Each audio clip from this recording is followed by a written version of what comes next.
മഴ ഇല്ല എന്ന് മനസ്സിലാക്കുന്നു. ജോഷിയുടെ കയ്യിൽ കുടയില്ലാത്തത് കൊണ്ട് എന്താണ് പുന്നപ്പുഴയിലെ ഈ കുത്തൊഴുക്കിൻ്റെ അവസ്ഥ? മറ്റ് പുഴകളൊക്കെ നൂൽപ്പുഴയടക്കം കല്ലൂർ പുഴ അടക്കം നിറഞ്ഞ് കവിഞ്ഞൊഴുകുന്നു എന്ന റിപ്പോർട്ടുകളൊക്കെ ജോഷി തന്നെ നേരത്തെ പങ്കുവച്ചിട്ടുണ്ട്. ബ്രേക്കിംഗ് വാർത്തയായി അത് നമ്മുടെ സ്ക്രീനിൽ കാണുന്നുമുണ്ട്. എന്താണ് വയനാട് ജില്ലയിലെ പൊതുവിലത്തെ അവസ്ഥ?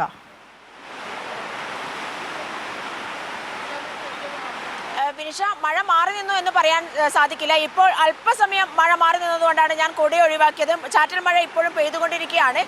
പുന്നപ്പുഴയുടെ തീരത്താണുള്ളത്. പുന്നപ്പുഴ നമുക്ക് കാണാം, ശക്തമായ നീരൊഴുക്കാണ് പുന്നപ്പുഴയിൽ ഇപ്പോഴും ഉണ്ടായിക്കൊണ്ടിരിക്കുന്നത്.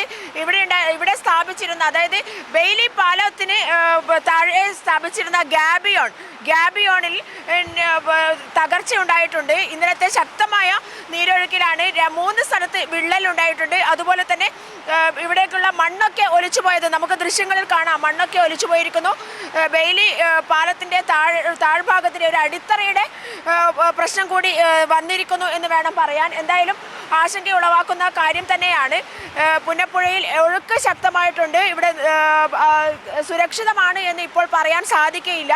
ഒഴുക്ക് വളരെ ശക്തമാണ്, നീരൊഴുക്ക് കൂടിയിട്ടുണ്ട്. അതുപോലെ തന്നെ കല്ലൂർ പുഴയും കബനി പുഴയും ഒക്കെ തന്നെ നീരൊഴുക്ക് ശക്തമായിരിക്കുകയാണ്.